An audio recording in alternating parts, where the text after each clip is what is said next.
मीरवा गोरचाणी मां हरीश कुमार बासकानी जी रिपोर्ट मूजिब मीरवा गोरचाणी town committee जे ward number 7 जे गोठ लाल बख्श रुस्तमानी जो बॉयज प्राइमरी स्कूल गुजरियल 10 सालन का बंद हुजण खिलाफ गोठाणन अगूणे काउंसलर सोमजी मल चौहान, अगूणे काउंसलर शगन लाल मेघवाड़, शंभू लाल मेघवाड़ बियन जी अगवाणी में एहतजाज कियो वियो। उन मौके ते गोठाणन दाहींदे चयो त स्कूल जो मास्टर बदली थी वञण खां पोइ स्कूल बंद थी वियो आहे।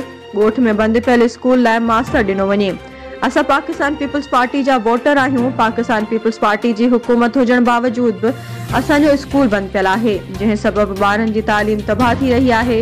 हुननि वसवारनि खे अपील कई त स्कूल लाइ उस्ताद ॾिनो वञे।